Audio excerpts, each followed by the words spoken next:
Hey, good morning, everyone. Here we are, Saturday, getting ready for the farmer's market. So we have to fuel up for our bike ride.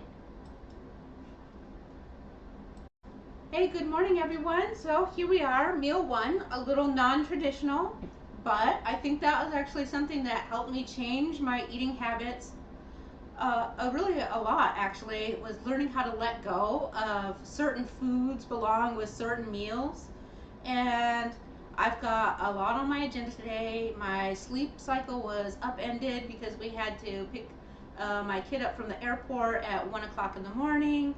And, everything is coming down today. So I've got my meal one here that I'm going to devour before we hop on the bike and head over to the farmer's market. So I have a leftover smoked hot dog, and then I just reheated it for a minute in the air fryer. A serving of cottage cheese, uh, about a half cup, maybe a little less of guacamole, and some cucumber slices. And that should do me really well. I'll of course have my morning coffee, and I will pack myself some water bottles for the bicycle with elements in it. So there you go, meal one. We'll see you this afternoon for the rest. Hey friends, so I didn't think this all the way through when I was planning this filming a day in the life of keto eating, but today, this afternoon, I will not be eating at home, which makes it a little more challenging for videos.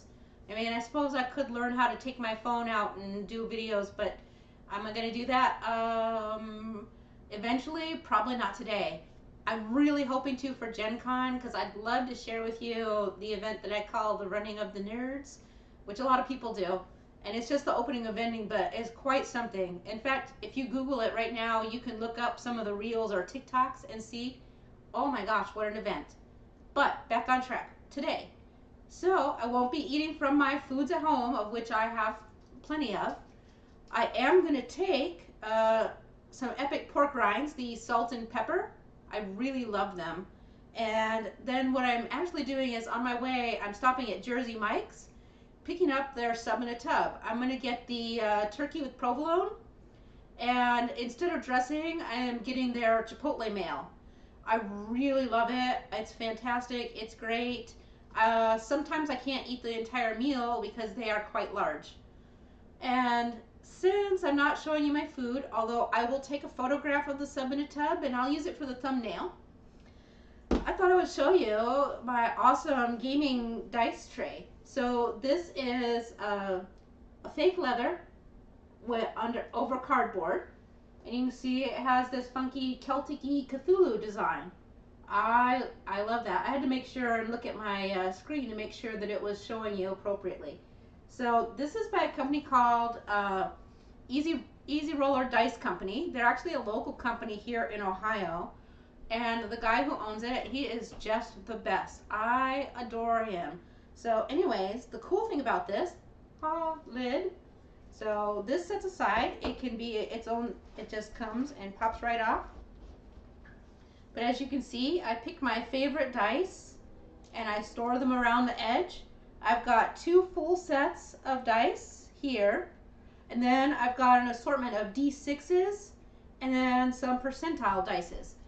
If you don't know what percentile dice are, don't worry about it. It's they're D10s, and you roll 2 of them together, and then and one of them has double digits and one of them has single digits. So you use that, so when you roll it, if you get like 40 on one die and then you get 6 on the other die, then your percentage is 46. That's how combat rules work in role-playing games. I feel like I could talk to you guys for an hour about that. But, there's all kinds of different systems, all kinds of different games. Today what I'm going to be playing is a play test for OhioCon of Cyberpunk Red. I've made myself a character. He's called Solo, which is basically your assassin or muscle for hire. I've named him Coda. Oh, what did I name? Oh, Coda Promise. There are meanings behind that, and if you're nerdy enough or you work in IT, it probably has some significance. He's at -7 for humanity because that is in Cyberpunk. Uh, RPGs, the people who get a lot of cyber gear installed into their bodies lose some humanity with all of that gear up. So eventually they're not like the greatest of all, and a lot of people question whether they're human or not. Kind of a little bend your noodle, right?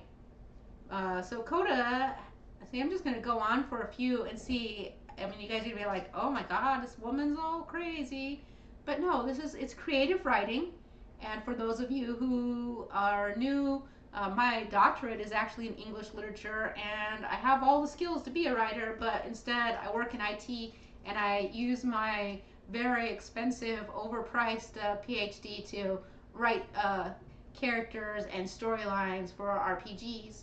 I've written one textbook that was about the history of women in literature, historical references, so you'll find that in the occasional university, and I've written a couple little bits out of some math books, and I've had one book of poetry. I know, very eclectic, right? But mostly I love writing characters. I love it, and I get way into it. I love writing a character, talking about their whole past. I like creating little adventures. But so Coda he is messed up. Can I just say, friends? Not only is he muscly and full of cyber gear, he is surly and angry and bent on vengeance, because back during the war, which is part of cyberpunk lore, is a great big war. You know, you see it in all the movies. His entire family was killed, so and he knows some things, and he is out for revenge. However, in order to exact revenge, you gotta make money, right? So here you are, running with a crew. Is he loyal? Well, when you lose all your real family, sometimes you become attached to those that you spend a lot of time with, right? So, but also you can't negate the fact that honestly, how much does Coda care anymore? Because he's not really all as human as he might like. So he's that perfect blend of chaotic neutral. If you don't know what chaotic neutral is, basically chaotic neutral in terms of RPG is you have your levels of good, like it's neutral good, chaotic good, and it's and then neutral, which is like your middle level, and then evil, which is not so nice. So I like to call chaotic neutral, and I had a t-shirt, I wish I could find it. Where the heck did it go? But it just used to say chaotic neutral means never having to say you're sorry. And I think that's hilarious, because what chaotic neutral means is that you do what you gotta do. Do you want to do bad things? No. Are you bad just to be bad? No. But if you gotta do something bad in order to get the job done and to make things right, so be it. And if you hurt someone's feelings along the way, well, that sucks, but it is what it is. It's still, there is a goal that you have to achieve, and you're getting it done. And I just thought that, I don't know, I do tend to run that in. Also, a lot of my characters tend to wind up pretty unstable. Jeez, I don't know why. But, yeah, I'll tell you some of these. I'm just going to stop now because I could go on and on and on. But that's what I'm doing today. RPG time. I got to build some story. So I'm going to go to the farmer's market, get home, finish writing a couple things up for him so that we're ready to go. And I hope that you have an amazing Saturday. See you later. Oh, don't forget to tune in tomorrow night for our Sunday night live stream at Coffee Talk. See, I got off track. I almost forgot to remind you. So, for those of you who are also members of the Hungry Horde, yeah, you want to sign up, because we're going to do them. We're going to make one of those turtle burgers, only, damn Yankee style. Well, I mean, because I live in Ohio, we are damn Yankees. All right, that's it for reals. See you. If you're not subscribed, hit the subscribe button for more of these high quality with a K videos, and then hit the little bell icon so that you are notified every time we upload or go live. See ya. Bye bye.